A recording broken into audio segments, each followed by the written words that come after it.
everybody. My name is Alejandra Garcia, and I am the Program Assistant for Project RACE.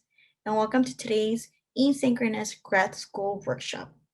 Today, we're going to be talking about what is grad school, the different degrees that you can get in grad school, a basic timeline to apply to grad school, a grad school checklist, and last but not least, on-campus resources so you can be successful in applying to grad school. So let's get started.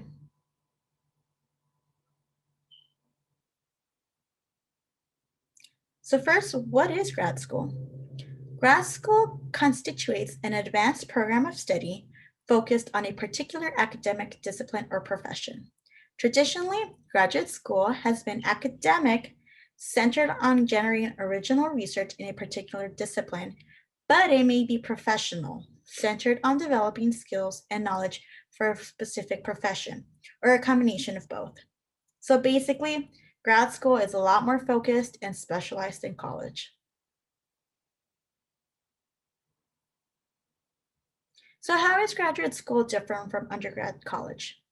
Compared to undergraduate studies, graduate school is more concentrated with greater expectations of quality and quantity of your work. So graduate programs also entail focused studies in specific disciplines with fewer elective possibilities, rigorous evaluation of your work by professors and peers, smaller classes with more student interaction, work experience via internships, teaching or research, production of original research. This might not be a case for all graduate schools, but the vast majority of them do require for you to do some sort of original research.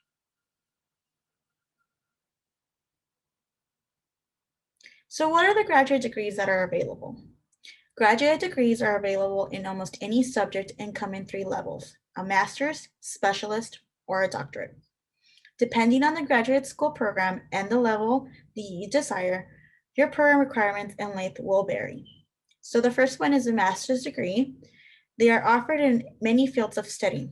Some are designed to lead to a doctoral degree, while others are terminal degrees for a profession, meaning that for some jobs, a master's degree is sufficient. For full-time students, completing a master's degree usually takes about 2 years. Specialist degrees are usually earned in addition to a master's degree and will require additional coursework, training, or internship experience. This type of degree usually prepares students for a professional certification or a licensure requirements. So for example, for teachers, they will require you to get your credentials. Doctoral degrees are the highest degree possible. They usually require the creation of new knowledge via independent research. Including the time it takes to write and defend a dissertation, this degree may take anywhere between 5 to 7 years to complete. Doctoral degrees also include healthcare professions such as Doctor of Medicine, Doctor of Osteopathic Medicine, Doctor in Pharmacy, and many more. These can take anywhere between 4 to 8 years to complete, depending on specialization. It does not require you to complete research, but it is more specified on healthcare. And now that we learned what grad school is, the different types of grad school degrees, we're going to now talk about a basic grad school applying timeline, a grad school checklist, and campus resources. So now that Alejandra has gone through the different types of grad school programs and also just different types of grad schools available, I'm going to take you through graduate school checklist as well as graduate school timelines. I'm a peer advisor with Project RAISE. My name is Megan. I am a senior right now, so I'm also going through the same thing where I'm applying to grad schools, and I've had to compile my checklist. So it's really important to research schools ahead of time and use an Excel sheet to be fully prepared. The Excel checklist can have a number of things on it. It could have school requirements, the faculty, support offered, deadlines and fees, and info sessions. And having all of this information in one place can help you later on when you're trying to determine maybe, if you need to refer back to the information or determine if the university is right for you.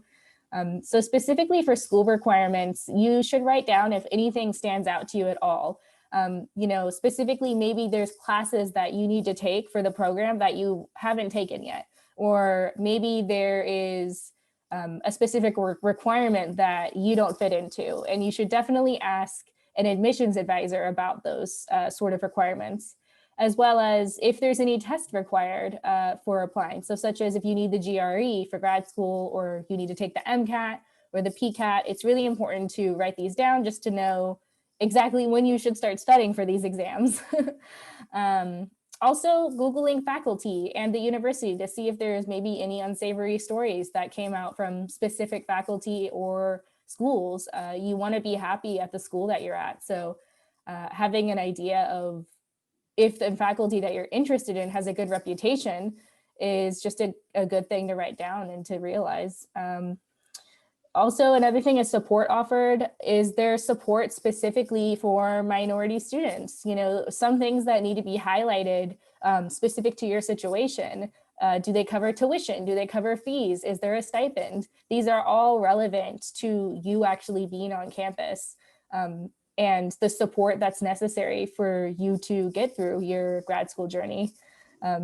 Deadlines and applications fee, just writing down when the application is due, as well as if there's any other deadlines that are important, such as transcripts or letters of rec. And then also what the application fee is. It's important to write down that as well, because they differ. It depends on the school. Also information sessions, those are super important, and I can't vouch for information sessions enough because they give more information about the program itself. And usually there's some type of students that are actually in the program right now that can talk to you more about it. And they usually have a Q&A where you can ask questions. So even grad school fairs are a good way to connect with the schools that you're thinking about applying to. So definitely keeping an Excel sheet with these requirements or just with this information is super important. So for the timeline, specifically, if you're 2 years out and you're a junior, it's really important to get involved on campus. And in that way, you're going to build up your network of people and you're going to build up your resources. So such as, you know, maybe professors that need to write you a letter of rec, or students who are applying to the same programs as you that you can get help with.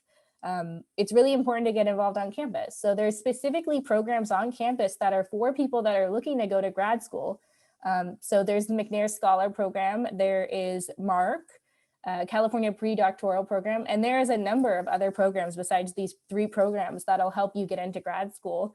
But these specific 3 programs, they help you build up your CV and they help you make connections on campus, and you're in a cohort of people that will help you out a lot throughout that process. Another thing is joining clubs, and this goes back to the network of people I was talking about. Having that experience on your resume, as well as people that are in the same boat as you when you're applying, is super helpful to get advice for certain things. So a couple of different clubs listed there are Flying Samaritans. Specifically, maybe if you're thinking about going to med school or in medicine, having that volunteer experience is really important. And then not only that, all of these will help you build not only your CV, but when you're interviewing for grad schools, they're going to want to hear about what you did other than just your grades. They want to know that you're a fully rounded person and that you have other experiences.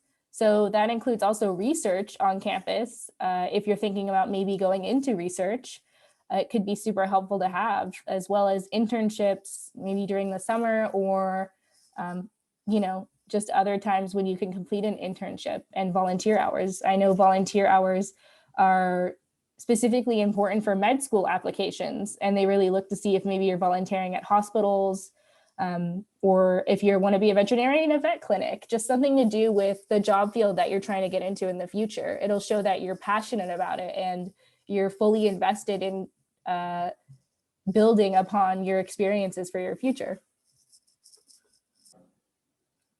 So the timeline for 1 year out when you're a senior, this is where it gets a little more just, I guess, harder, or just there's more things to do. Not exactly harder. I don't want to put too much pressure on you. But so during summer, you're going to want to start again. We talked about making that checklist. So an Excel spreadsheet, maybe starting off with the specific programs and schools that you're interested in. This will really help down the line because this will show you, like, maybe you thought that one school had a program, but it doesn't. Or maybe you thought there was a med school located in an area that you thought, but it's not. It'll help you limit down your options, and it'll help just show what schools and programs are available to you. It's also important to start studying for the specific test. I can't advocate enough for you to start studying as early as possible, as well as also seeing, if, the MCAT is for sure something that is necessary for med school, but for the GRE, some schools are actually phasing out that requirement. So also looking into specific schools, if they even need a GRE requirement ahead of time, is important. But definitely start studying as soon as possible. I can't advocate for that enough. And then working on your personal statement and CV is really important. Getting it edited by as many people as you can so that it can just be as smooth as possible. And it can be very impressive when it's edited to a certain amount. Requesting letters of recommendations, just maybe not really requesting at that time, but letting the faculty know in your life that you're going to be requesting soon for the coming application period. And then in fall, again, we talked about information sessions, super valuable to get to know what the program's actually like. And usually they have a Q&A session. And we talked about having people edit your personal statement and resume or /CV. And then this is the time in fall when you usually register and take your grad school test. So specifically, the specific tests you need to take, and finalize your list of programs and schools that you've had on your checklist, what has fulfilled all the criteria that you wanted, and contact your recommenders. And then in winter, that's when you're going to request your transcripts and you're going to apply. So keep that in mind, that when you're applying for an application cycle, most grad schools accept applications for fall. There's not many grad schools that actually have openings in spring. So you will be applying for grad school the fall before you're going in. So specifically for gap years, not everyone knows that they want to go to grad school right away. And it's totally fine to have a gap year. It's very normal to have a gap year in your education and maybe to go into the industry or just spend time on yourself before actually going to grad school. In fact, actual research has found that 90% of students who take a structured, and that's the big highlighted term, a structured gap year return to school within a year. And they're more likely to graduate on time and with higher grade point averages. And the reason why that is because that gap year is going to help you either build up the financial stability you need to go to grad school in the first place, maybe if you need to move across country, or if you just need the funds to go to grad school, or it also is going to help you gain insight about yourself and really give you that break from, maybe your undergrad and that feeling of being burnt out. So taking time off before school is just something that's completely normal and totally okay. But the most important thing to realize is that you have to stay on track and you have to stay organized, because you want to make sure that you're holding up your connections to the faculty and people that are important to you during that time, in order to keep your letters of rec and to keep your connections for the next coming, months. So just if you're going to take a gap year, the most important part is to make sure that it's structured and organized. And you know what you're doing and you'll be fine. Hi, everybody. My name is Cynthia Flores. I am a biology major here at Cal State Fullerton, and I'm one of the peer advisors here at RTP. So Megan just went over the timeline about grad school, and I will be talking more about the grad school checklist. So something to get started is the 5 major grad school tests. These are just entrance exams for grad school. So of course there are more, so just make sure you are researching which exam is needed for your specific grad program. We have also bolded the exams that are more related to us STEM majors. These exams do take months of studying to be successfully, so plan accordingly. There are also programs out there to help you be more successful when you take the exams. Cal State Fullerton does offer GRE prep classes and can be free if you join a research or grad school prep program. There are also clubs on campus that do have resources for free prep programs. So there's a lot of resources out there. Just make sure you get in contact with them. about these, but these are some examples of the test. So the GRE, which is the Graduate Record Program, this is like everything else. So this is what would be categorized for some STEM majors, or a good majority. And then we have the LSAT for the law school, the MCAT that we're all familiar for medical school, and the GMAT for business school. And then here we will talk about more about the grad school checklist on the personal statements and the letters of recommendation. So for the personal statements, these are brief overviews of who you are, your strengths, and any work experience or education that you have got. Be sure to include the skills that you've gained, such as time management, customer service, teamwork, computer skills. Just try to tailor the personal statement to the school and what you're applying for. It definitely looks great. Make sure you answer all the questions for the prompt as well. You don't want to give this wonderful story that you on the personal statement and you didn't even answer the question. So make sure you do that. Another one is letters of recommendation. At least have 3 professors / faculty in mind. The more the merrier. The reason for that is because sometimes some professors may be busy or they completely forgot. Everyone's human. So definitely have more professors in mind, but at least 3 to give a letter of recommendation for grad school. Some information that the letter of recommendation person might answer is who you are, your connection with the person, why you're qualified, and specific skills that you have. And then here we will talk about grad schools might ask for your resume or your CV, which is your curriculum vitae. So think of a CV more as an extended version of your resume. Your CV will include full history of academic credentials, as well as your work experience, any research or research papers that you have published, any awards, conferences attended, just to name a few items. Most, if not all, graduate programs will require you to submit a CV, but it does not hurt to have a CV and resume ready.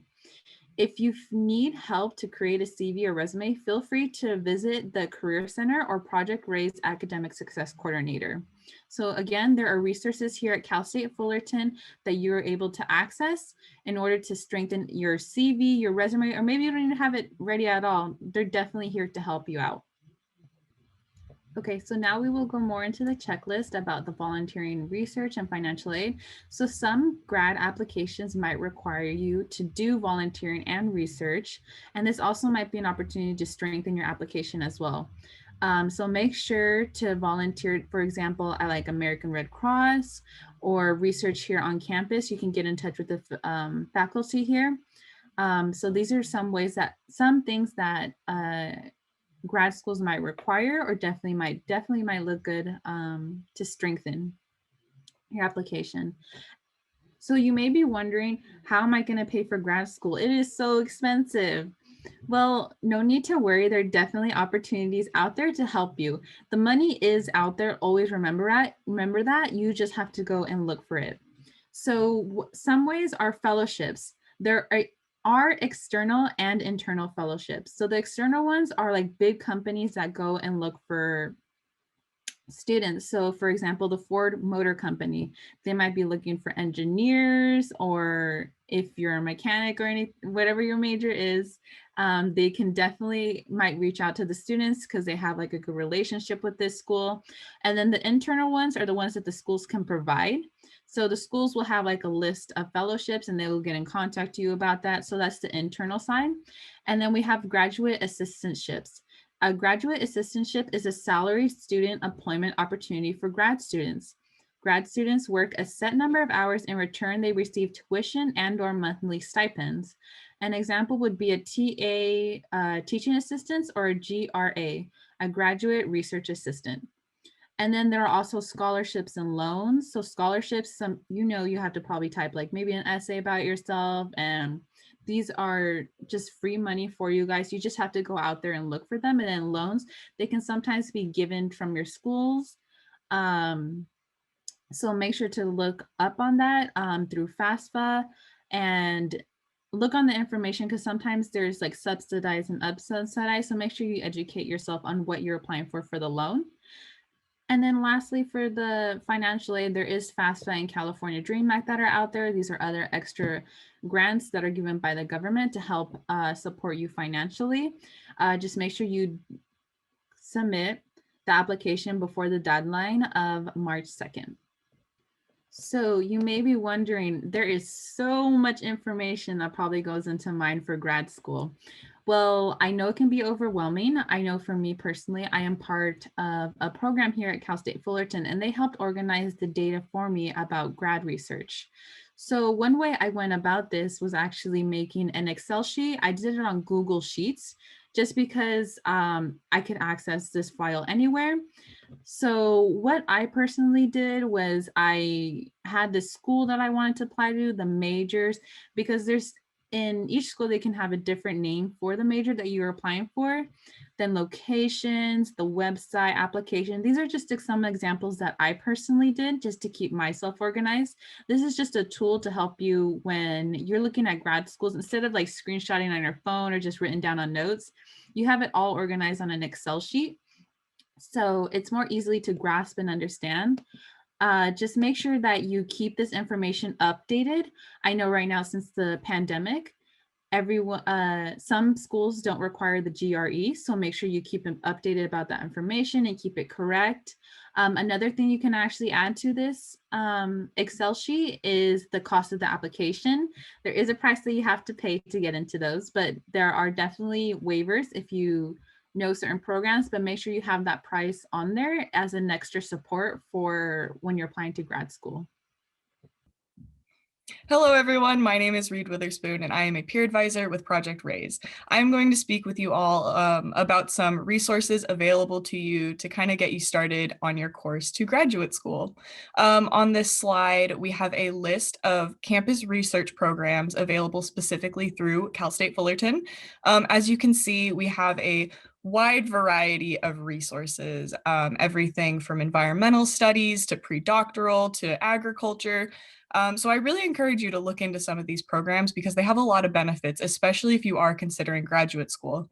For example, they're going to expose you to research, which is very important if you're considering a graduate program. They are also very good at connecting you with speakers who have usually either gone to grad school or have considered grad school. It also allows you the opportunity to form a close relationship with faculty within your field. A lot of these research programs are ran by faculty, and obviously they've had to have gone to grad school at some point, so it gives you a good opportunity to network with those individuals. Those are also great people to receive letters of recommendation from, which is necessary for grad school. A lot of them also have opportunities to pursue internships or even summer research opportunities. A lot of them offer some pretty hefty travel funds as well, which is a big draw. They'll usually pay for you to go to conferences, to present your research, and these conferences can get kind of expensive. So to have that paid for is an awesome opportunity. They also kind of just develop your general skills for getting into grad school, such as professionalism and presenting in front of audiences. And then the big one is most, if not all of these programs offer stipends and scholarships, especially in the form of tuition support. Some of them will even offer a little extra on top just for general living expenses. But yeah, research programs are a great opportunity to kind of get your foot in the door and thinking about graduate school, especially if research is something that you're considering. Next up, we have some more general campus resources. These are events that are hosted specifically through the school. So keep an eye out for these throughout the academic year. They tend to kind of fluctuate. Some are semesterly and some are just once an academic year. But for example, Cal State Fullerton will offer grad school expos, and this is where graduate schools will send representatives to Cal State Fullerton, and it allows you the opportunity to speak with these grad schools and get a feel for their programs, as well as an awesome opportunity to network. Next up, there is Grad School Prep Week. This is a little more workshop heavy, where it'll actually expose you to more preparatory workshops to get you thinking about grad school. And then next up, we have the Health Professions Exposed. This is, again, a series of workshops to kind of get you prepared if you are considering a healthcare profession. The kind of grand overarching scheme of all these is to get you thinking about grad schools, as well as giving you the opportunity to network. Another really awesome opportunity is you get to speak with students that are actually going to these grad schools, so they can kind of tell you the nitty gritty of what it's like, pursuing a degree there, how it's different from undergrad. And if you get an in with a lab, that's an awesome way to actually get accepted to a grad school. So that's another really awesome opportunity that you can gain from going to these workshops and events. A couple other resources available to you on campus are specifically offices dedicated to prepping you for grad school. At Cal State Fullerton, we have the Health Profession Advising Office. This is specifically to those interested in health careers, but they offer a lot of awesome information in regards to applying to healthcare schools. We also have a more general office dedicated to just kind of general graduate studies. This is specific to Cal State Fullerton, but they can give you a lot of awesome information about applying to Cal State Fullerton. In particular, I don't want to say it's similar across all schools, but it'll at least give you a taste of what is expected from you from other schools. So that's an awesome thing to take advantage of. And finally, we have the Career Center. While this is, thought to be more focused towards career development, it does offer a lot of awesome opportunities for grad school, such as interview prep. When you apply to grad school, you're going to be expected to interview with that specific school. And the Career Center actually offers mock interviews. So you're not totally blindsided by that interview because it might be a little different than, a traditional job interview. Next up, they also offer CV and resume building. They have a program where you can actually upload your CV or resume, and the computer will mark it up and tell you, what's looking good and what you might want to improve on. And then finally, they have just general professionalism prep. This can be offered through one-on-one meetings with Career Center staff or through workshops that they offer throughout the year. And then next up, we have resources in the form of faculty and alumni. So all of the faculty that you will come into contact with within your undergrad have probably gone to graduate school. So they're an awesome person to utilize in terms of, their career path, how they got into grad school, what they did to prep for grad school. And then, by forming this relationship with faculty, they might have ins at universities that you're considering or other programs that you might be considering. So, making those connections can really strengthen your possibilities of getting into grad school. By forming these relationships as well, you might be securing a letter of recommendation when you finally do decide to apply for these graduate schools. And then secondly, alumni. So you're going to want to look for alumni that are currently in graduate programs or have, graduated from graduate programs. But, similar to faculty, you can ask them about their pathway to getting into grad school and how they felt grad school was different from undergrad. They can maybe give you the nitty gritty about the specific program they went into. It's just an awesome opportunity to get a more personal look into the program because, faculty and alumni, they're going to be honest with you. They're going to tell you what was hard, what they enjoyed. It's a good way to get a real personal look into these graduate programs. And then finally, Project Raise is a resource. Within our program, we have an academic success coordinator, and their entire job is your academic success. And this is not just within undergrad, but grad school as well.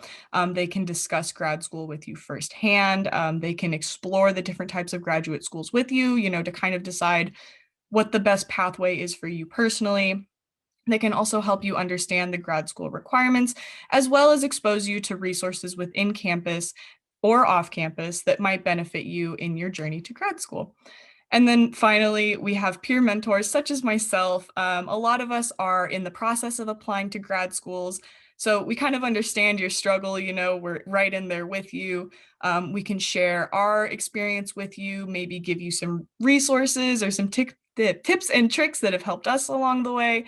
But yeah, Project Raise is an awesome resource with a lot of awesome individuals that are either going through the same thing as you or have already gone through it and, can help you out in that regard. And to wrap up today's workshop, remember, graduate school is a great opportunity for professional and academic development.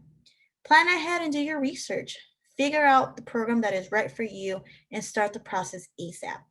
Start getting your materials ready and research if you will need additional classes or an entrance exam to apply to a certain program. Keep organized. Today we shared an example of an Excel sheet that you may use. Make sure you adopt it, change it, whatever you need to do to make sure that you're successful in applying to grad school. But remember, it's okay to take a gap year or more to make sure that you're going to be successful in grad school. You have a lot of options to explore and even more resources available to you, so make sure you use them. So that ends today's asynchronous grad school workshop. Thank you so much for viewing this, and don't forget to check out our other asynchronous videos. These slides will be available through Canvas, and don't forget to log this RTP activity via Canvas as well. And don't forget to follow us on Instagram and Facebook at CSUF Project Raise to get the latest information of upcoming workshops and resources. Thank you and have a great day.